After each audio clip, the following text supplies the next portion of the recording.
Okey, bagi apa subjek tasawuf yang akan disampaikan yang berbahagia Ustaz. So tanpa melengahkan masa, saya akan serahkan majlis kuliah ini kepada yang berbahagia Ustaz untuk menyampaikan sesi kuliah pada pagi ini. Falia tafadhal mashkura ya Ustaz. Assalamualaikum warahmatullahi wabarakatuh. Alhamdulillahi rabbil alamin. Wassalatu wassalamu ala asyrafil anbiya'i wal mursalin. Sayyidina Muhammad wa ala alihi wa sahbihi ajma'in. Amma ba'du. Alhamdulillah, syukur kita kepada Allah Subhanahu wa taala yang limpah dan kurnianya kita dapat bersama-sama menghadirkan diri dalam satu program pondok masjid yang insya-Allah kita akan meneruskan perbincangan kita berkaitan dengan kitab Bustanul Arifin karangan Al-Imam Nawawi rahimahullah. Para muslimin muslimat yang dirahmati Allah sekalian, pada episod yang sebelumnya kita telah membahaskan tentang hadis-hadis yang diceritakan oleh Nabi sallallahu alaihi wasallam berkaitan dengan perkara-perkara yang boleh menyebabkan kita taqarrub ila Allah, yang mendekatkan diri kepada Allah. Maka kita sambung lagi pada pagi ini dalam tajuk yang seterusnya, itu berkaitan dengan tajuk iman dan kecintaan sesama Muslim. Sifat kasih sayang sesama kita atas dasar tauhid kepada Allah Subhanahu Wa Taala.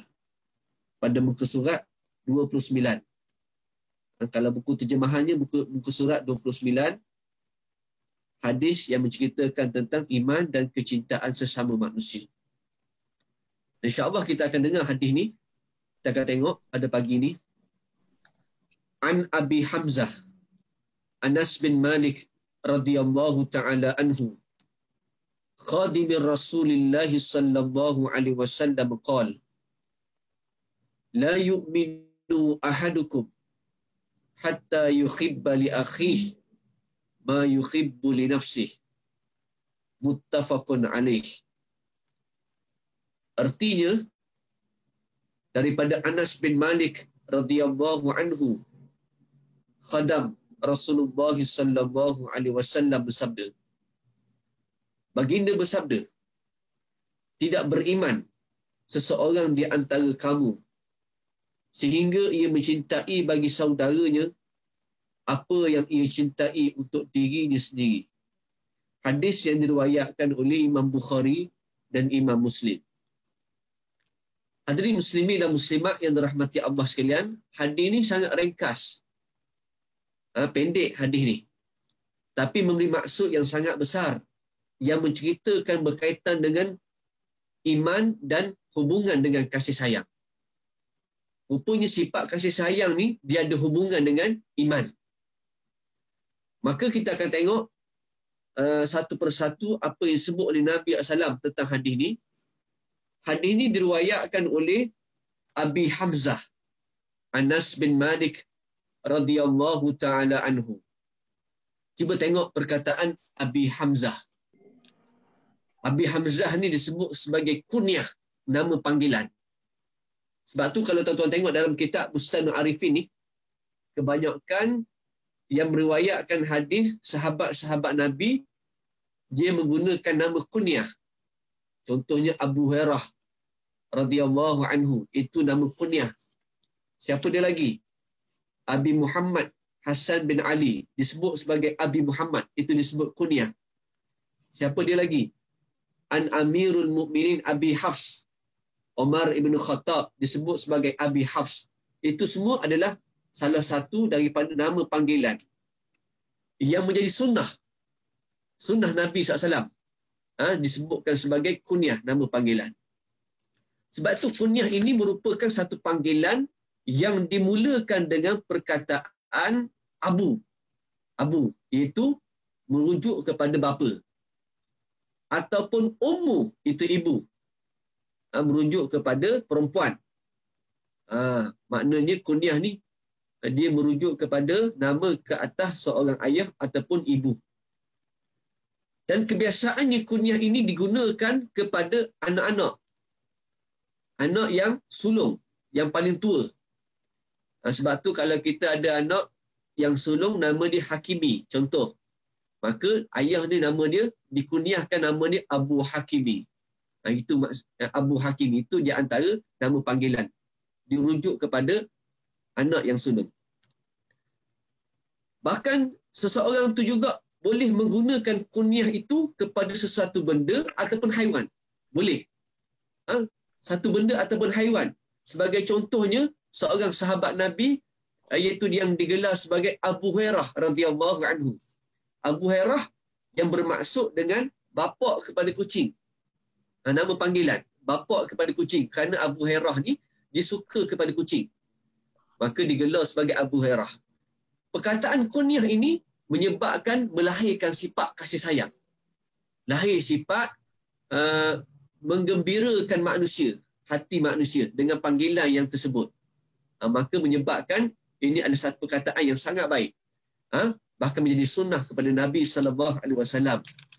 Sebab tu kita tengok para sahabat Nabi SAW, contohnya antara Osman ibn Affan radhiyallahu anhu.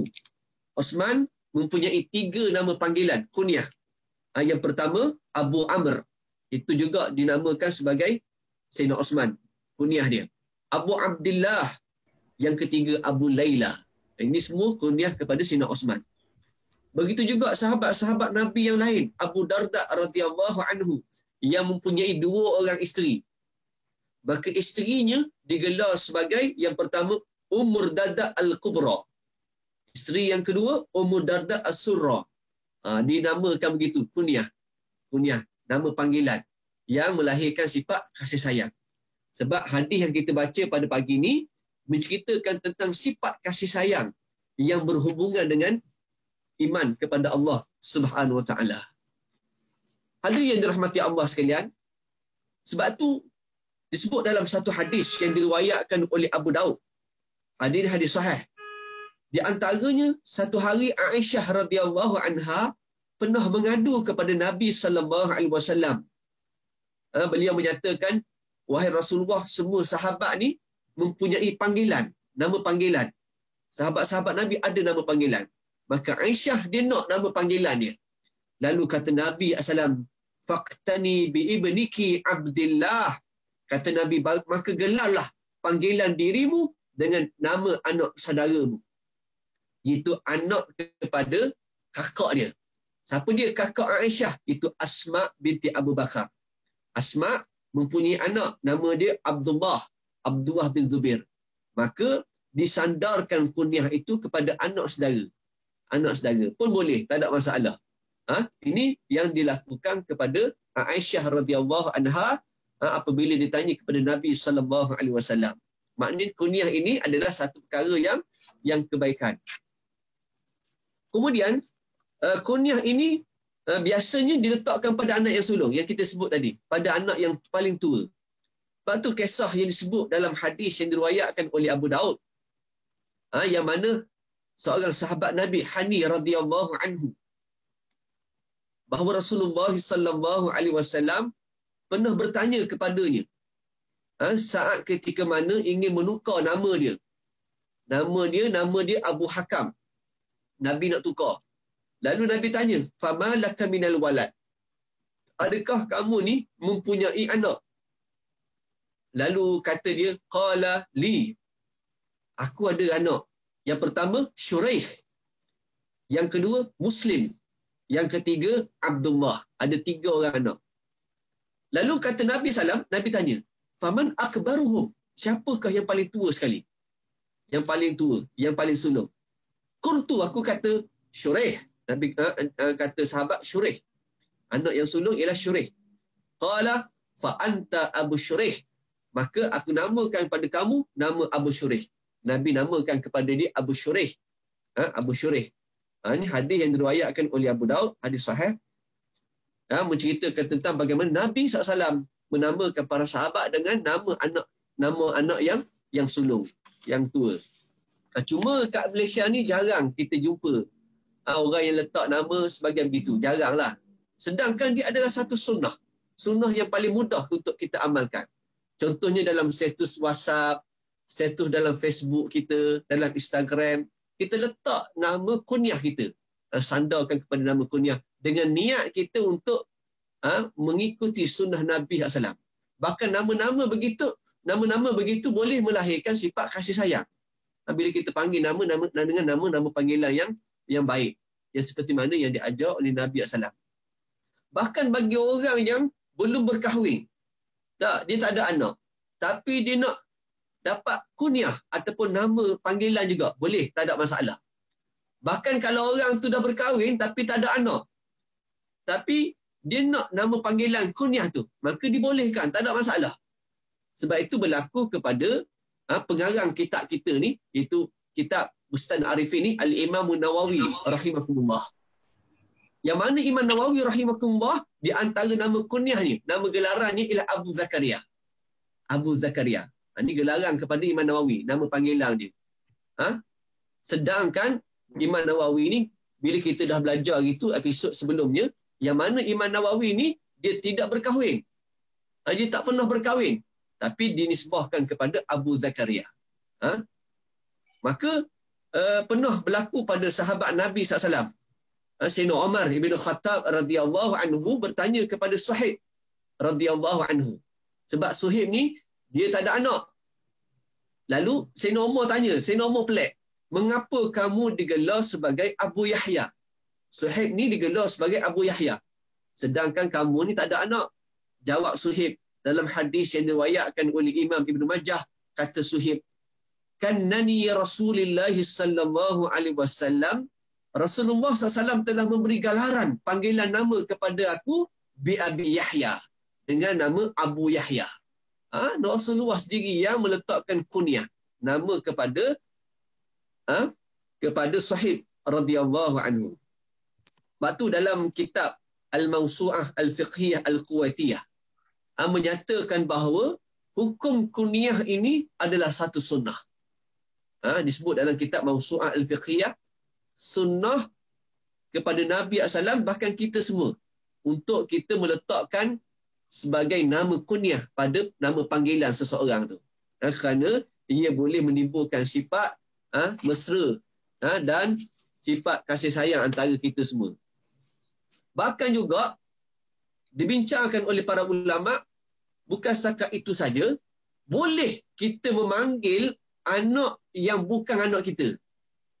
Dia bukan anak kita, tapi kita panggil dengan apa? Ya bunayya, wahai anak aku. Boleh, tak ada masalah. Walaupun bukan anak kita, bukan anak sendiri. Tujuan apa? Dengan sifat kasih sayang. Niat kita kerana kasih sayang. Kadang-kadang bila kita jumpa budak-budak kecil tak, anak-anak yang bukan anak kita panggil apa dengan dia? Budak tak? Budak, mari sini. Nampak kasar sangat. Tapi kalau kita panggil ya bunayya, wahai anakku, dia melahirkan sifat kasih sayang, sifat mesra. Sebab tu dalam uslub mendidik, uslub dalam kita berinteraksi dengan budak kecil, kita panggil dengan nama panggilan yang baik. Ini boleh, dibolehkan dalam Islam. Bahkan cumanya tak boleh kita mengaku bahawa itu anak kita dengan tujuan begitu. Tak boleh. Itu haram. Tak. Kalau kita tujuan kita tu nak mengaku itu sebagai anak kita, ni tak boleh.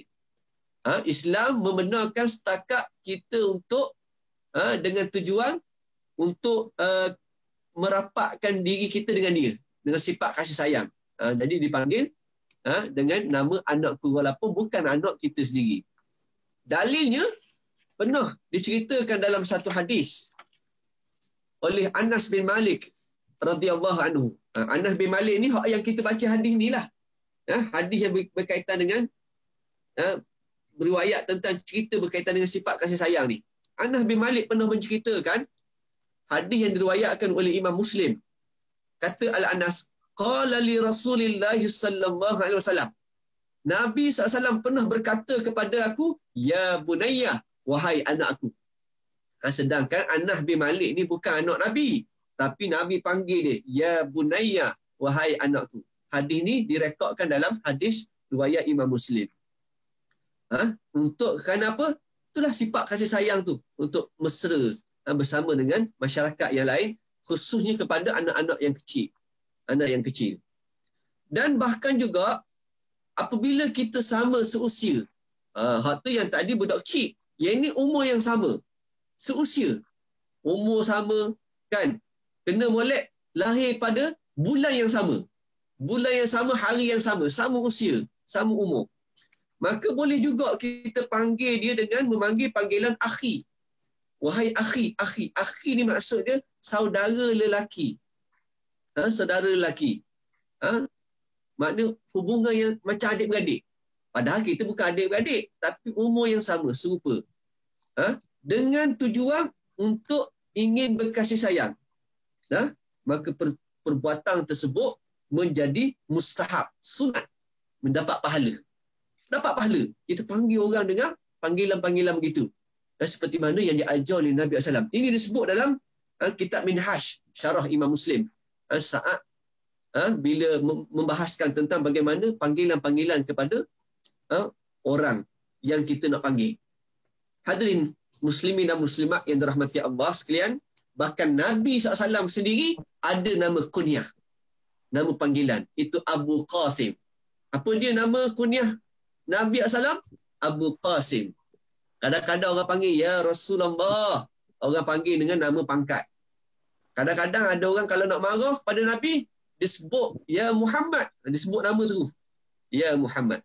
Tapi ada juga orang panggil kadang-kadang kunyah Nabi, iaitu Abu Qasim. Abu Qasim.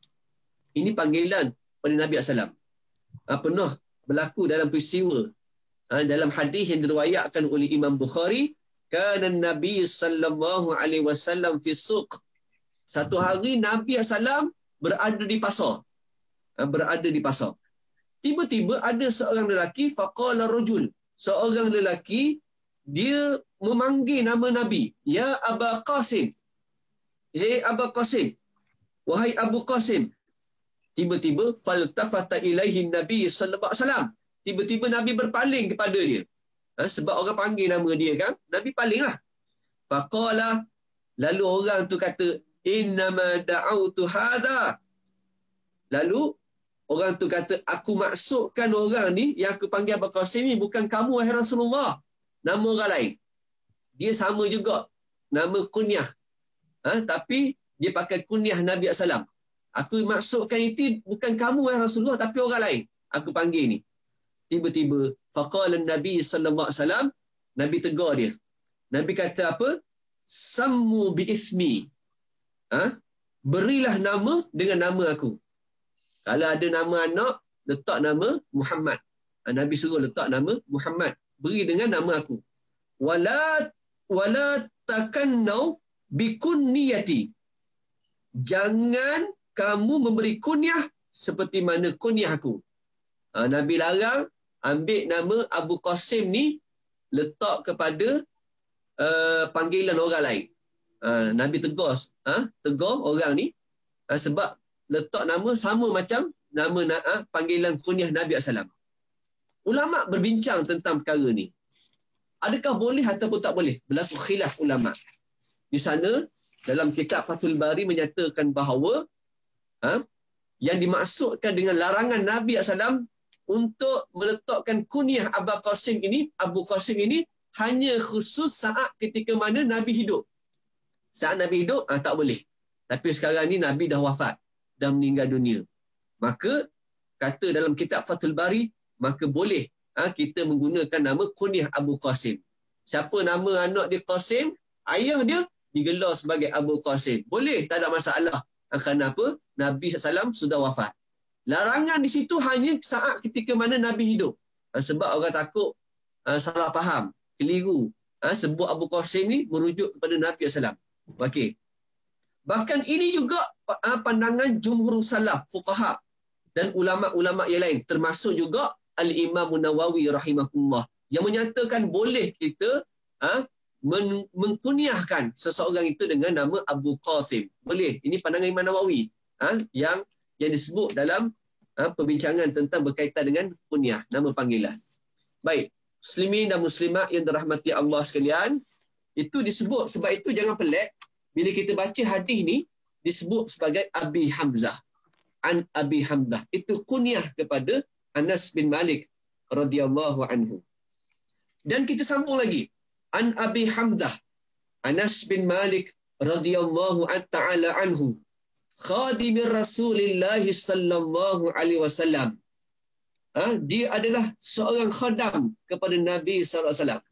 Tuan-tuan yang dirahmati Allah sekalian, siapakah Anas bin Malik?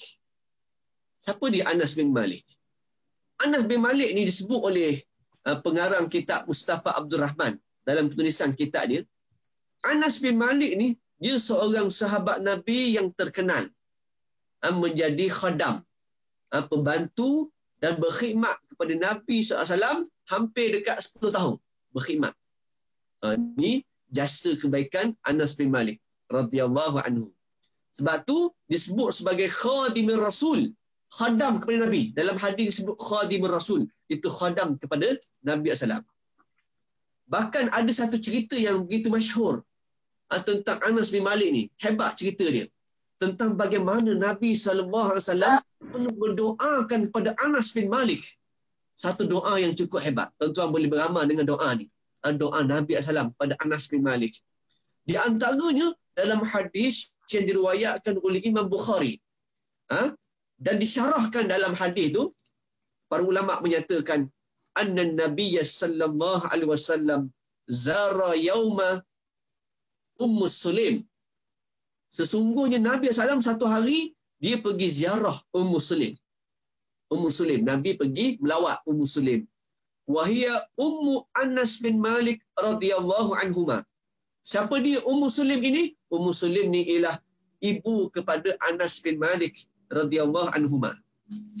Bila Nabi pergi melawat, diceritakan summa akhbarat Sulaim radhiyallahu anha Nabi SAW anna laha hajatan khasah. Kemudian saat ketika mana Nabi pergi rumah Sulaim, Sulaim melayan Nabi SAW dengan cara yang baik. Kemudian Sulaim memberitahu kepada Nabi SAW bahawa sesungguhnya annalaha hajatan khasah, dia mempunyai hajat yang khusus. Ada hajat, diminta dengan Nabi. Tas'aluhu qada'aha, minta kepada Nabi untuk tunaikan permintaannya. Minta supaya Nabi tunaikan permintaannya. Fas'aluha anil hajatiha. Lalu Nabi tanya tentang apa yang dia berhajat.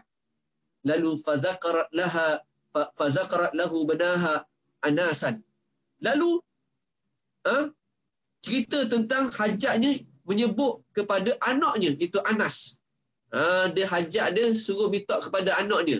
Apa dia? Wa kana khadimar Rasul sallam, menjadi khadam kepada Nabi sallam. Wa sa'alathu ay yad'u lah, dan minta kepada Nabi berdoa kepada anak dia.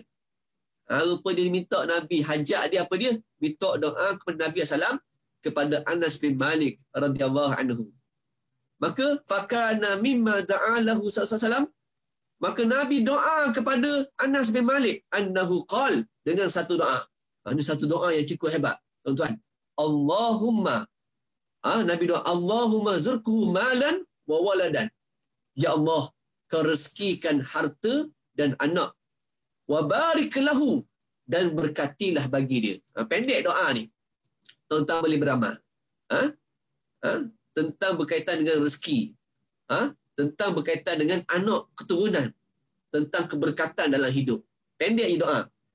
Nabi doa pada Anas bin Malik, Allahumma zurkuhu, ya Allah kau rezekikan malan, harta, wa waladan, dan anak keturunan, wa barik lahu, dan berkatilah bagi dia. Nabi doa pada Anas bin Malik. Dalam riwayat Imam Muslim,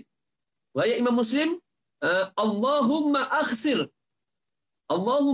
ya Allah perbanyakkan malahu, hartanya, wa waladahu, anak dia, wa barik lahu fi, dan berkatilah bagi dia. Nabi doa pada Anas bin Malik, doa yang cukup hebat, tuan-tuan. Kalau tuan-tuan tak ingat dalam bahasa Arab pun, doalah. Pakai bahasa Melayu pun tak apa. Dengan niat kita untuk ikut Nabi SAW. Untuk minta keberkatan daripada mengikuti Nabi SAW. Sebab tu, kalau orang minta kita berdoa, tak? Dia kata, Syekh, Tuan, minta tolong doakan saya. Ambil doa ni. Doa pada dia ataupun anak dia. Minta doa. Doa. Kita doa dengan doa Nabi SAW. Ataupun tuan-tuan, kalau kita jumpa orang soleh. Orang soleh. Ataupun kita nak tahni anak. Tahni anak ni tuan-tuan, kita kena cari orang soleh. Cari orang soleh. Jangan cari ustaz. Ustaz kadang-kadang tak berapa nak soleh juga. Cari orang soleh. Yang soleh, kita nampak dia soleh, dia bagus, dia taat pada perintah Allah. Minta doa daripada dia. Minta doa. Minta supaya doa pada kita dan doa pada anak kita. Minta. Minta, tuan-tuan. Baik. Kemudian setelah Nabi doa kepada dia, qala Anas radhiyallahu anhu mukhbiran anistajabatillahi du'a Nabi sallallahu alaihi wasallam. Berkata Anas radhiyallahu anhu, dikhabarkan Allah mustajabkan bagi doa Nabi. Allah mustajab doa dia. Fa inni lamin aktsaril ansar malan wa auladan. Kata Al-Anas, sesungguhnya aku ini di kalangan orang Ansar yang banyak hartanya, yang banyak anak dia. Kata Anas, aku ni orang kaya lah. Tak. Di kalangan Ansar, aku orang paling kaya. Dan aku yang paling ramai keturunan. Anak. Ramai. Kenapa? Berkat daripada doa Nabi SAW. Hadirin yang dirahmati Allah sekalian, memang berkat daripada doa Nabi tu, Allah Ta'ala mustajab doa. Nabi doa. Padahal doa pendek je. Maka menyebabkan berbuah pokok tamar. Anas bin Malik ni, dia ada kebun tamar. Maka menyebabkan berkat daripada doa Nabi, berbuah pokok tamar. Kebun Anas ni sebanyak 2 kali setahun. 2 kali setahun keluar hasil. Orang lain setahun sekali je. Kadang kena molek. Tak keluar langsung. Tak berbuah. Anas bin Malik, 2 kali setahun kebun tamar dia berbuah. Bahkan pokok-pokok kurma bawah ladang Anas bin Malik yang sangat besar. Besar pokok kurma dia. Bahkan menghasilkan buah-buah yang besar. Dalam pokok besar, buah pun besar juga. Pokok kurma Anas bin Malik. Tak sama dengan pokok dan buah orang-orang lain. Orang-orang lain kecil je. Tak sama. Biasa je. Tapi pokok kurma Anas bin Malik, buah yang dihasilkan daripada pokok Anas bin Malik sangat-sangat besar. Sangat-sangat besar. Bahkan buah kurma Anas bin Malik mengeluarkan bau yang sangat harum. Keluar bau harum yang tidak dimiliki oleh orang lain, walaupun ada di antara mereka yang tanam pokok berjiran di sebelah kebun Anas bin Malik. Ini berkat daripada doa Nabi. Wangi, bau harum. Yang tak sama dengan orang lain. Bahkan orang tanam pokok kat sebelah kebun Anas bin Malik pun tak jadi begitu. Ini khusus untuk Anas bin Malik. Kenapa? Keberkatan doa daripada Nabi SAW. Bahkan disebut dalam ulasan Al-Imam Ibn Hajar, menyatakan buah kurma Anas bin Malik ni lebih mahal harga dia berbanding buah kurma orang lain.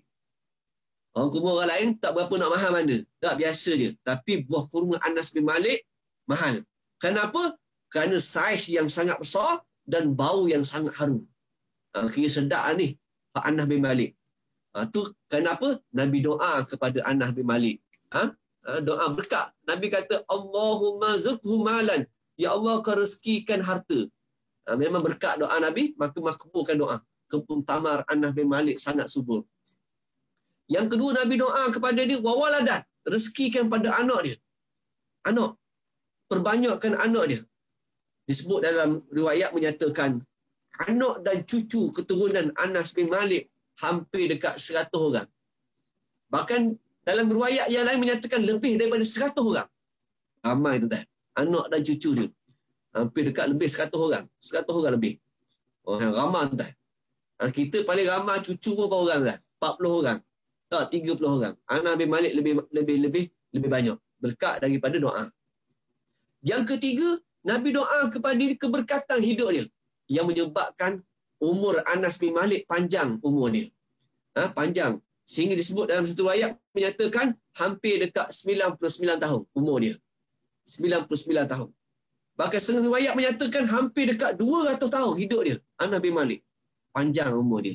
Berkat daripada doa Nabi sallallahu alaihi wasallam. Baik. Muslimin dan muslimat yang dirahmati Allah sekalian. Okey, itu Anas bin Malik radhiyallahu anhu, seorang khadam kepada Nabi sallallahu. Apa kata dia? Qala, beliau berkata, la yu'minu ahadukum hatta yuhibba li akhihi ma yuhibbu li nafsihi. Nabi SAW bersabda, tidak beriman seseorang di antara kamu sehingga ia mencintai bagi saudaranya apa yang ia cintai untuk dirinya sendiri. Hadis riwayat Imam Bukhari dan Imam Muslim. Tuan-tuan, di antara salah satu sifat yang dibahas dalam kitab Bustanul Arifin, dalam kita mendekatkan diri kepada Allah, taqarrub ila Allah, ialah melahirkan sifat kasih sayang kepada orang. Mesti kena ada sifat kasih sayang. Sebab tu kalau tu tengok, kata Al-Imam Nawawi, qala An-Nawawi rahimahumullahu ta'ala fi syarhu li sahih Muslim. Berkata Imam Nawawi dalam syarah sahih Muslim. Kata dia, qala Al-Imamul Jalil Abu Muhammad Abdullah bin Abi Zaid. Berkatalah Al-Imam Al-Jalil Abu Muhammad Abdullah bin Abi Zaid. Siapa dia? Imam Malikiyah bil Maghrib fi zamanihi.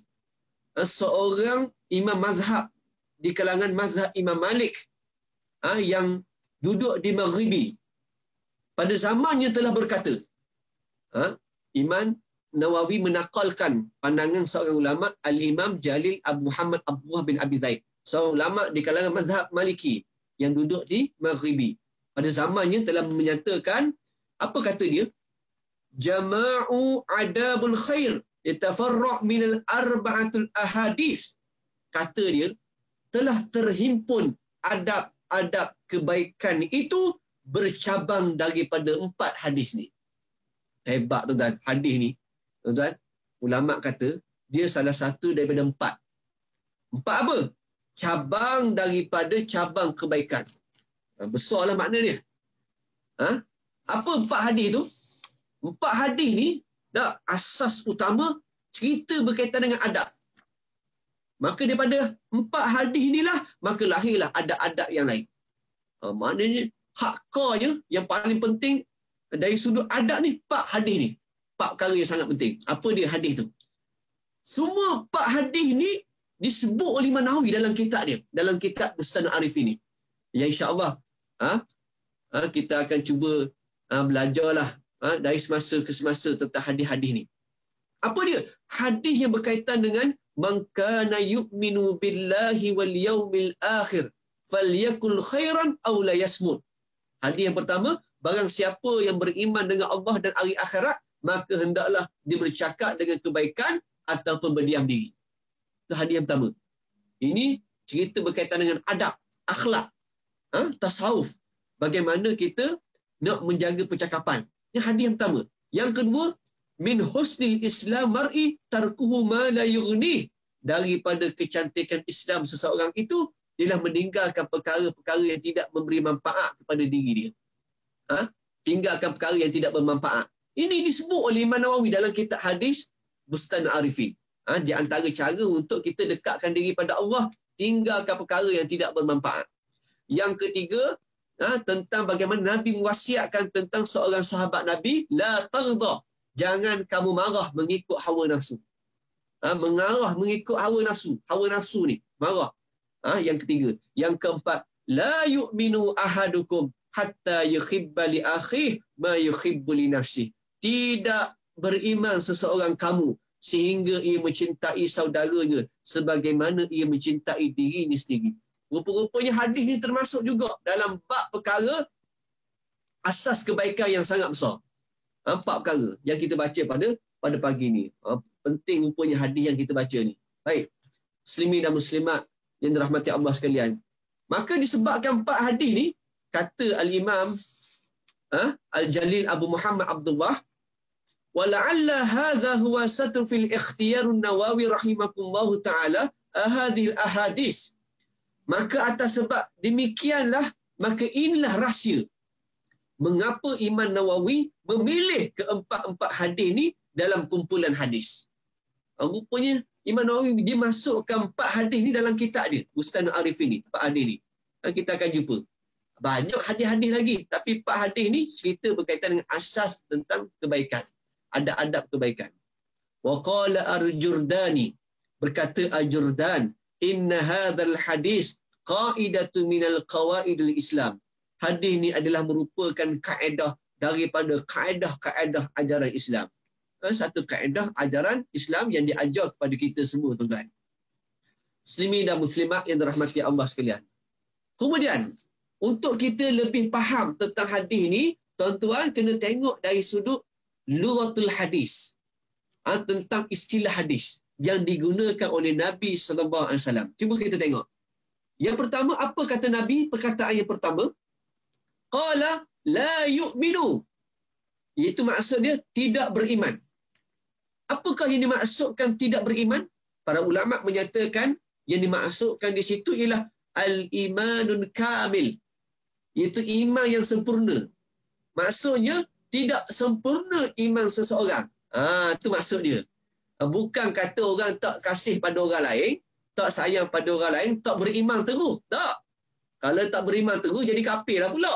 Tak. Maksud hadis di sini ialah la yukmalul iman. Tak sempurna iman dia. Tak sempurna. Ada cacat iman dia. Ada cacat. Kecacatan dalam diri dia. Iaitu apabila dia tak kasih sayang pada saudara dia. Yang kedua, perkataan ahadukum. Ahadukum ni maksudnya seseorang daripada kamu. Maksudnya, ma yud'a al-iman wal-islamu minkum. Itu maksud dia, salah seorang daripada kamu yang mengaku beriman. Dalam ramai-ramai kita ni, siapa dia yang beriman? Siapa dia? Kita lah. Di antara kamu ni yang beriman, yang betul-betul beriman. Kalau betul-betul beriman, kena kasih pada orang. Yang ketiga, li akhi. Perkataan li akhi. Apa maksud li akhi? Li akhi ni maksud dia saudara. Mencintai saudara kita. Itu yang dimaksudkan al-muslim wal-muslimah. Itu orang lelaki muslim dan orang perempuan muslimah. Orang lelaki muslim kasih pada lelaki muslim. Orang perempuan muslimah kasih sayang atas dasar iman kepada Allah. Kepada sahabat dia. Saudara sesama Islam dia. Waqilah, sebahagian ulama menyatakan bukan setakat itu saja, li akhihi al-insan, mencintai kepada saudara sesama manusia. Termasuk juga orang yang bukan muslim. Pun kita kena kasih. Bukan atas dasar semata-mata kemanusiaan. Atas dasar iman pada Allah. Macam mana kita kasih pada orang kafir? Orang beriman kasih pada orang kafir dengan kita mendoakan dia supaya dia mendapat hidayah Allah Ta'ala. Doakan dia supaya dia masuk Islam, mendapat petunjuk daripada Allah. Ini sifat kasih sayang yang ada dalam diri kita. Kemudian yang keempat, ma yuhibbu li nafsih. Yang dimaksudkan perkataan ma yuhibbu li nafsih, sebagaimana ia mencintai dirinya, maksudnya ialah mislul ladzi yuhibbuhu li nafsi minal khair, seperti mana dia mencintai sesuatu kebaikan untuk diri dia. Seperti mana dia nak kebaikan untuk diri dia, maka begitulah juga dia mesti kasih kepada orang lain untuk mendapat kebaikan seperti mana apa hak dia dapat. Selagi mana kita tak tercapai sifat itu, maknanya kita masih belum sempurna iman kita. Allahu Akbar, tuan-tuan. Berat rupanya hakikat tanggungjawab iman kepada Allah. Kita rasa iman kita dah sempurna dah. Rupa-rupanya ada cacat lagi. Apa dia? Kasih pada saudara kita seperti mana kita kasih pada diri kita sendiri. Kita nak kebaikan untuk diri kita, dalam masa sama kita nak kebaikan untuk diri orang lain. Orang yang ada sifat ni dalam diri dia, maknanya orang tu al-imanul kamil, iman yang sangat sempurna. Tapi kalau tak ada sifat ni, maka kita ada masih sifat cacat dalam diri kita, sifat cacat. Hadirin muslimin dan muslimat yang dirahmati Allah sekalian. Saya teringat ada satu kisah saat ketika mana Nabi SAW berhijrah ke Madinah. Berhijrah ke Madinah. Para sahabat berhijrah ke Madinah. Apabila sampai di Madinah, golongan Ansar Siapa dia golongan Ansar? Golongan Ansar ialah golongan yang duduk di Madinah, yang menetap di Madinah. Apabila golongan Muhajirin sampai di sana, mereka menyambut golongan Muhajirin ini dengan sifat penuh dengan kasih sayang. Sifat kasih sayang. Disebut dalam hadis, nak ceritanya tuan-tuan, betapa hebatnya sifat kasih sayang mereka. Kerana Allah atas dasar akidah, atas dasar iman. Ini hebat.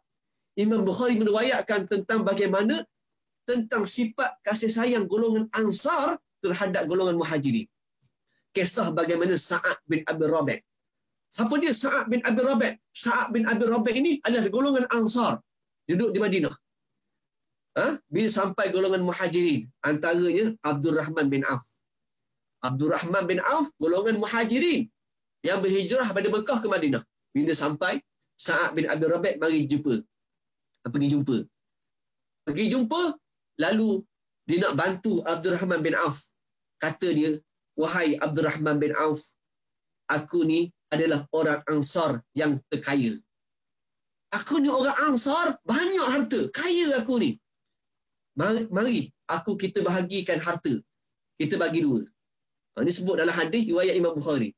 Sa'ad bin Abi Rabi' sanggup menawarkan kepada Abdul Rahman bin Auf dibahagikan separuh hartanya kepada Abdul Rahman bin Auf, separuh lagi dia ambil. Bahagi dua tuan-tuan, harta.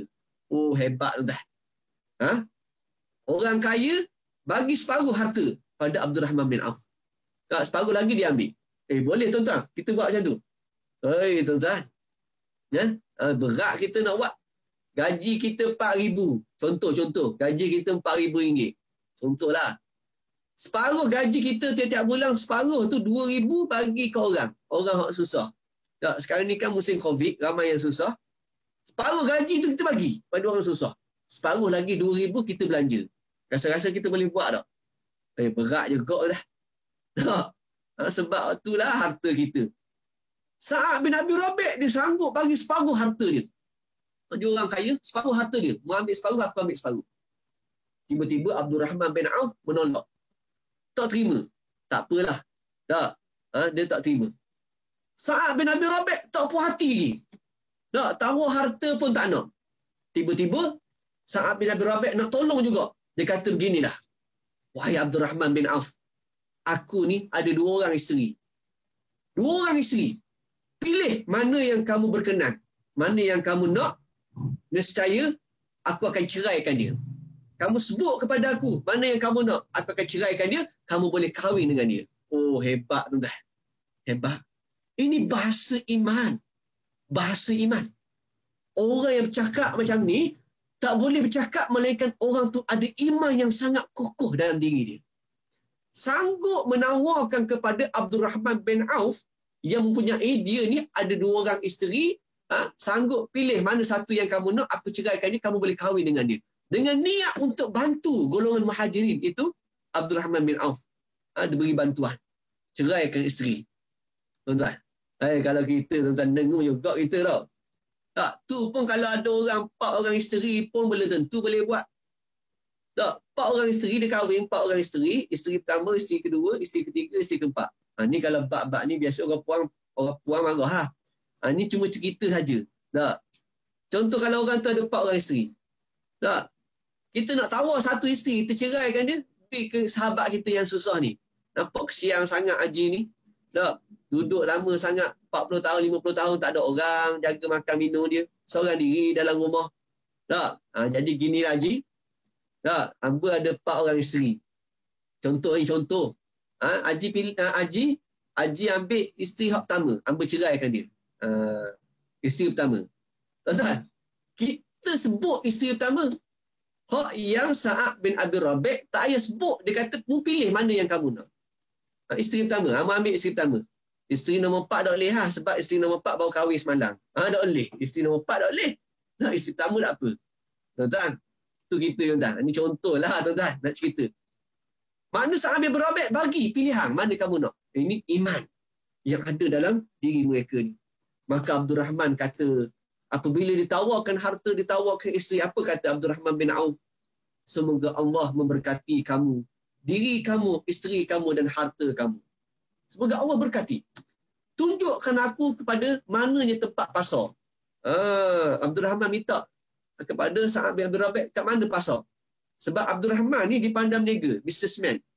Tunjuk aku pasar, biar aku cari sendiri. Akhirnya Abdul Rahman berniaga sehinggalah dia dapat berkahwin dengan harta yang begitu banyak. Dia usaha sendiri. Ini bagaimana golongan Muhajirin, golongan Ansar. Golongan Muhajirin ni dia tak ambil kesempatan. Walaupun ditawar macam-macam pun, dia tak ambil kesempatan. Kebaikan yang ada golongan Ansar. Ini hebatnya iman seseorang dengan sifat kasih sayang ni. Bahkan dalam riwayat yang lain, Abu Hurairah menceritakan, ada orang Ansar ini berkata kepada Nabi SAW. Abu Hurairah cerita, wahai Rasulullah, bahagikan kebun-kebun kurma antara kami dan saudara-saudara kami, golongan Muhajirin. Orang Ansar yang duduk di Madinah beritahu kepada Nabi, wahai Rasulullah, kau bahagikan kebun-kebun kami ni kepada golongan Muhajirin. Kau bagi sendiri. Kami tak kisah. Apa jawab Rasulullah? Kalla, tidak. La, Rasulullah kata tidak. Tak puas hati lagi, orang Ansar kata, kalau begitu wahai Rasulullah, biarkanlah orang Muhajirin bekerja di kebun kami dan kita akan kongsi hasil sama-sama. Baru lepas pada tu, barulah orang Muhajirin setuju dan patuh kepada arahan keputusan yang dibuat. Makna ceritanya hebatnya. Sebab tu saya nak sebut tuan-tuan. Tak pelik bila Allah Ta'ala sebut dalam Quran, dalam surah Al-Hash. Allah Ta'ala memuji direct golongan Muhajirin dan golongan Ansar. Allah puji. Allah Ta'ala sebut dalam Quran, dalam surah Al-Hash ayat yang ke-9. Tuhan kata, وَالَّذِينَ تَبَوَّأُوا الدَّارَ وَالْإِيمَانَ مِنْ قَبْلِهِمْ يُحِبُّونَ مَنْ هَاجَرَ إِلَيْهِمْ وَلَا يَجِدُونَ فِي صُدُورِهِمْ حَاجَةً مِمَّا أُوتُوا وَيُؤْثِرُونَ عَلَى أَنفُسِهِمْ وَلَوْ كَانَ بِهِمْ خَصَاصَةٌ وَمَنْ يُوقَ شُحَّ نَفْسِهِ فَأُولَئِكَ هُمُ الْمُفْلِحُونَ. Allah Ta'ala memuji golongan ni. Golongan Muhajirin, golongan Ansar. Apa kata Allah? وَالَّذِينَ تَبَوَّأُوا الدَّارَ وَالْإِيمَانَ مِنْ قَبْلِهِمْ. Dan orang-orang Ansar yang duduk di negeri Madinah. يُحِبُّونَ مَنْ هَاجَرَ إِلَيْهِمْ. Serta beriman, mengasihi orang-orang yang berhijrah ke negeri mereka. Mereka kasih. وَلَا يَجِدُونَ فِي صُدُورِهِمْ حَاجَةً مِمَّا أُوتُوا وَيُؤْثِرُونَ عَلَى أَنفُسِهِمْ. Dan tidak ada pula dalam hati mereka perasaan berhajat apa yang telah diberi kepada orang-orang yang berhijrah itu. Walau kana bihim khasasah, sekalipun mereka dalam keadaan kekurangan dan amat berhajat. Mereka mengutamakan orang-orang yang berhijrah itu lebih daripada diri mereka sendiri. Mereka utamakan golongan Muhajirin melebihi daripada golongan mereka sendiri. Lalu Tuhan kata pada mereka, wa may yukashukha nafsihi faulaika humul muflihun. Dan ingatlah, sesiapa yang menjaga serta memelihara dirinya daripada sifat tabiat bakhil, maka merekalah orang-orang yang berjaya. Golongan orang yang berjaya yang sanggup menginfakkan harta, menginfakkan segala-galanya untuk bantu saudara yang susah, yang keadaan miskin, yang memerlukan bantuan. Allah Ta'ala memuji mereka. Kenapa? Kerana mereka tidak mementingkan diri sendiri. Mereka utamakan orang lain. Seperti mana yang kita bahas hadis ni, berkaitan dengan tanda-tanda kesempurnaan iman. Mengasihi saudaranya seperti mana mengasihi pada diri mereka sendiri. Muslimin dan muslimat yang dirahmati Allah sekalian. Baik. Kemudian kita sambung lagi kita hadis ni sikit lagi tuan-tuan dengan masa yang ada ni. Kita tengok kepada fiqhul hadis wa ma yursyadu ilaih. Fiqh hadis dan petunjuknya. Okey. Dalam perbahasan ini dibahaskan tentang yang pertama al-imanun kamil. Tentang iman yang sempurna. Iaitu iman yang sempurna apa dia? Hadzal hadis yubayyin lana Rasulullah sallallahu alaihi wasallam.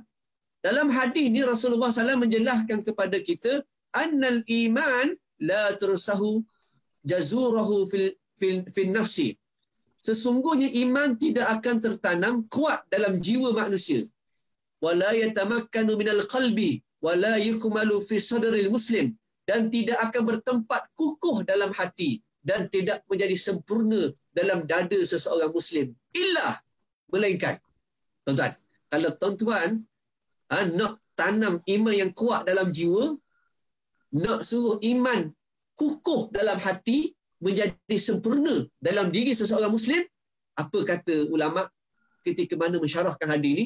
Illa, melainkan iza asbahal insan khair.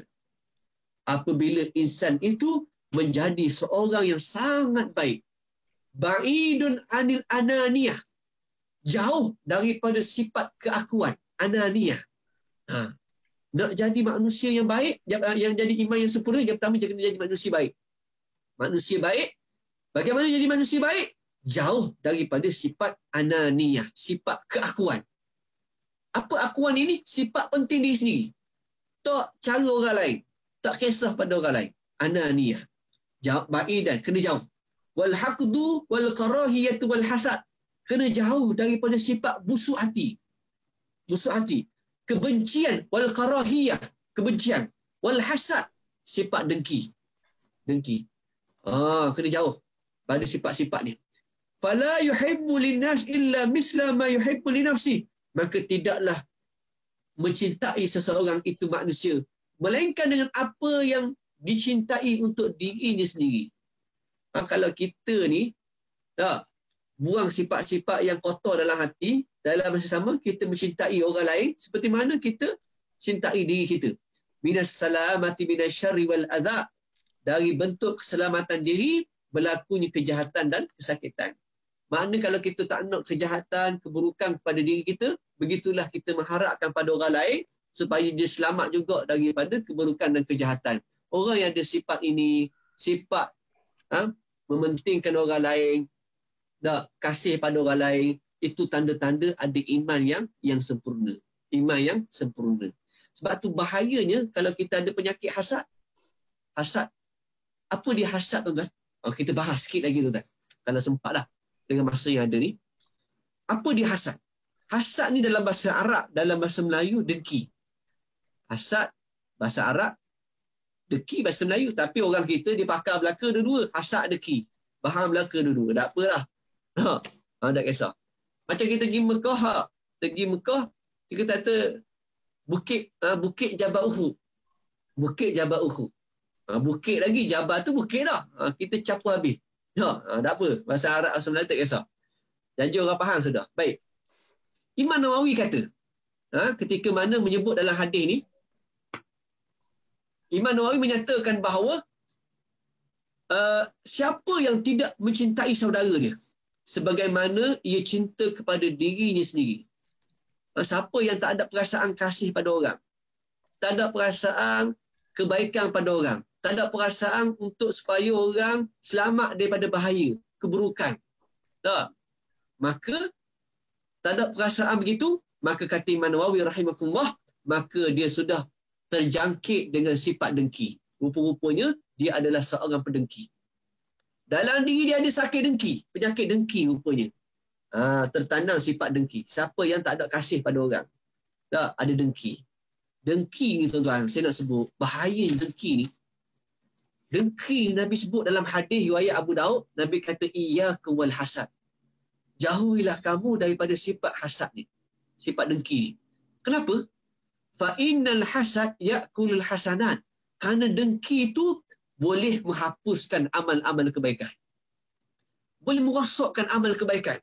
Kama ta'kulun narul khata. Seperti mana api yang menghanguskan kayu. Api yang dibakar oleh kayu, hangus. Begitulah amalan-amalan kita dimusnahkan disebabkan kerana ada sifat dengki. Bahaya, tuan-tuan. Walaupun orang tu rajin semayang, dia puasa, dia bersedekah, dia buat amal-amal kebaikan, rupa-rupanya amalan dia terhapus disebabkan kerana penyakit dengki. Bahaya dengki, tuan-tuan. Bahaya. Kena minta jauh daripada sifat dengki ni. Dengki ni apa dia, tuan-tuan? Dengki ni apa dia? Tuan-tuan, dengki ni kalau sempat, ada masa lagi, tuan-tuan. Ada masa lagi?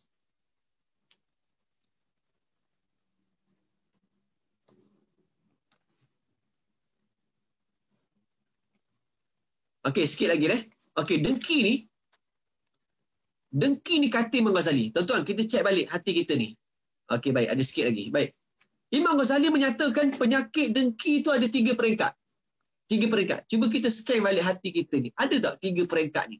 Peringkat yang pertama, paling ringan. Peringkat yang kedua, pertengahan. Paling ketiga, hak ni paling teruk. Dia macam kecil manis juga ni. Tak, stage pertama, stage kedua, stage ketiga. Tak, kalau stage pertama okey lagi. Kalau stage keempat ke stage ketiga, dia potong kaki. Tak, dengki pun begitu juga. Dengki, bahaya dengki ni. Okey, apa itu dengki? Dengki peringkat yang paling bawah ialah orang yang bercita-cita, orang yang tidak bercita-cita hilang nikmat daripada orang lain. Tetapi dia tidak suka melihat orang tu lebih tinggi daripadanya. Itu dengki orang panggil. Dalam diri dia, tak, bila seseorang tu dapat nikmat, tak kisahlah nikmat apa sekalipun. Nikmat harta ke, nikmat kekayaan ke, apa saja nikmat kesihatan ke, dalam diri ni yang peringkat ringan, paling ringan sekali, dia tak ada perasaan bercita-cita hilang nikmat. Dia tak ada. Supaya orang tu hilang nikmat. Tak ada. Cuma dia tak suka orang melihat lebih tinggi daripada dia. Kalau lebih tinggi daripada diri dia, dia mari sakit hati. Tak. Hebat sikit daripada dia, mari sakit hati. Tak. Dia mari tak puas hati. Macam mana dia boleh lebih daripada aku ni? Tak. Padahal rumah sama, kerja sama, duduk sama, tapi dia dapat lebih. Dia tak puas hati. Dia mari perasaan tak puas hati. Itu orang panggil dengki. Walaupun dia tak ada perasaan untuk supaya hilang nikmat tu. Tu orang dengki peringkat yang pertama. Kalau tak dirawat, dia akan naik peringkat yang kedua. Dia akan merebak pula peringkat kedua. Kalau kita tak rawat hati ni, dia akan naik. Peringkat yang kedua, bercita-cita supaya hilang nikmat tersebut sekalipun ia tidak mendapatkannya. Peringkat pertengahan ni, dia nak orang tu hilang nikmat. Apa saja nikmat orang tu dapat. Kalau boleh nikmat tu hilang daripada dia. Ada perasaan dalam diri dia begitu. Biar hilang. Biarpun dia tak dapat pun tak apa. Sama-sama tak dapat pun tak apa. Tak. Sama-sama tak dapat, dia gembira. Tapi kalau orang tu dapat kecelakaan, dapat kalau orang tu dapat nikmat, dapat apa saja nikmat, dia mari sakit hati. Lebih-lebih lagi kalau lebih daripada diri dia. Bahaya tuan-tuan. Ini sifat yang kedua. Dan yang ketiga ialah, ni paling teruk sekali. Orang yang bercita-cita supaya hilang terus nikmat.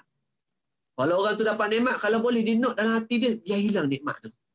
Biar hilang. Biar tak ada. Tak? Biar hilang. Dan nikmat itu berpindah kepada diri dia. Biar orang lain tak dapat, biar dia seorang dia dapat. Kalau dia seorang dapat, dia gembira, orang lain tak dapat, tak apa. Ini semua adalah penyakit dengki belaka yang boleh merosakkan amal-amal kebaikan seseorang itu. Wa iyyazubillah, kita minta lindung dengan Allah daripada sifat tidak mencintai orang lain. Muslimin dan muslimat yang dirahmati Allah sekalian, saya serahkan kepada Tuan Moderator kalau ada soalan-soalan ataupun perbincangan yang lain. Wallahu a'lam.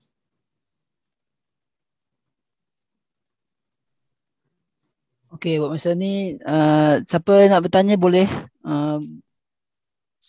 tulis dalam chat jika ada lah. Lepas peserta, sampai ada soalan boleh tujukan kepada Ustaz dalam chat.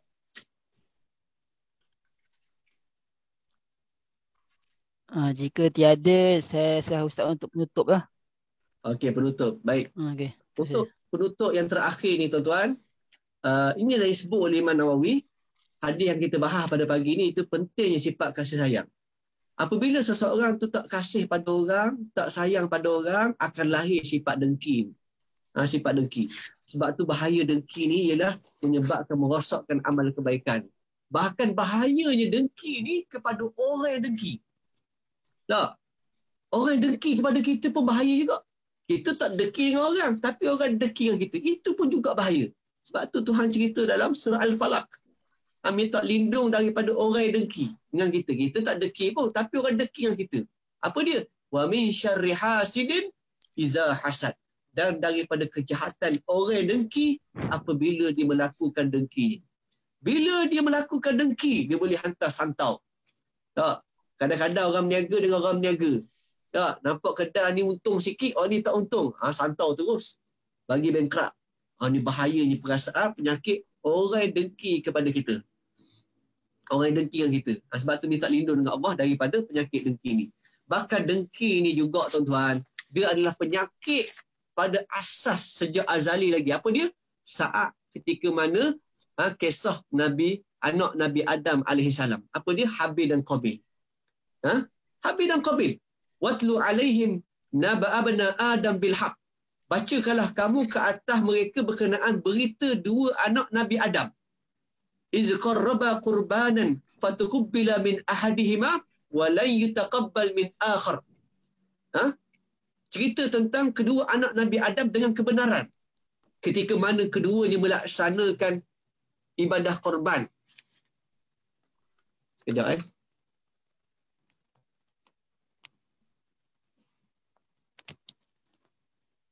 Okey. Apabila anak Nabi Adam untuk melaksanakan korban, lalu kata Allah, walai yutaqabbal minal akhar. Salah seorang daripada mereka itu tidak diterima korbannya. Habil dan Qabil, peristiwa korban yang kita maklum kan. Anak Nabi Adam, Habil dan Qabil menyediakan korban. Tiba-tiba korban Qabil tak diterima oleh Allah. Apa perkataan dia? Kata dia, Tuhan rakam dalam Quran. Apa dia? Qala la'aqtulannak. Nescaya aku akan bunuh kamu. Bunuh. Maknanya tuan-tuan, saya nak sebut, deki ni sampai tahap dia boleh bunuh sesama kita. Bukan setakat orang lain, bahkan adik-beradik kita sendiri. Ini cerita Quran merungkaikan tentang peristiwa ni. Maknanya, kadang-kadang dalam keluarga kita pun ada dengki sama-sama kita. Tak, kakak ipar deki dengan adik ipar. Tak, tok tua deki dengan tok tua hak sebelah. Deki. Jangan pelik, bahaya dengki ni. Sebab tu, hati-hati dengan sifat dengki, akibat daripada kita tak kasih pada orang lain. Bila kita kasih pada orang lain, menyebabkan kesempurnaan iman dalam jiwa kita, mengukuhkan kekuatan iman dalam diri kita. Saya rasa cukup sekadar tu, minta lindung daripada Allah daripada penyakit-penyakit yang kita sebutkan tadi. Mudah-mudahan Allah Ta'ala merahmati kita semua. Wallahu a'lam. Terima kasih ada Ustaz. Semua ada Ustaz soalan satu Ustaz, boleh tak? Last. Boleh, insya-Allah kalau ada. Daripada ni dia tanya, doa tadi kepada Anas, khusus kepada Anas atau kita boleh amal Ustaz? Last ni. Baik. Doa tadi. Ya. Okey. Last tu. Doa ni disebut oleh Nabi SAW dalam satu hadis. Doa tu boleh kita baca. Boleh kita baca kepada walaupun doa tu dibaca kepada Anas bin Malik, tapi boleh kita baca kepada orang lain, tak ada masalah. Tak ada masalah. Kalau orang minta kita doa, contohlah kadang-kadang ada orang minta, cik tolong doakan anak pada saya, tolong doa. Kita ambil doa Nabi ni, doa, baca. Tak, dengan niat yang pertama kita niat doa mengikuti doa Nabi SAW yang maksur. Ni doa yang hebat, doa yang maksur. Utamakan doa Nabi dulu. Tak, apa hak Nabi baca kita gunakan dulu. Tak, gunakan maksud, kita gunakan. Dan dengan niat kita ikut Nabi, kita dapat pahala. Dapat pahala. Mudah-mudahan Allah Ta'ala beri ganjaran pahala kepada kita. Doa kepada orang lain. Bahkan kadang-kadang kita minta, kita pun boleh juga berdoa, minta tolong doakan. Kita jumpa orang soleh, tolong doakan saya. Tak, doa supaya Allah Ta'ala berkat hidup saya. Tak, minta doa pada orang pun boleh, tak ada masalah. Dua pun boleh, tak ada masalah. Wallahu a'lam. Okey, rasa tu soalan terakhir insya-Allah. Terima kasih kepada Ustaz lah kerana sudi masa untuk memberikan pengajian dalam tajuk tasawuf. InsyaAllah terima kasih kepada semua yang telah menyertai. Dengan ini saya sekali lagi mengucapkan terima kasih kepada Ustaz Khair bin Syamsuddin atas perkongsian yang diberikan seperti tadi. InsyaAllah kita dah selesai lah kita punya bahayanya soalan tadi, dah habis lah kita punya kelas. InsyaAllah kita akan sambung pada kelas yang berikutnya. Saya serah kepada Majid Wilayah. Ya.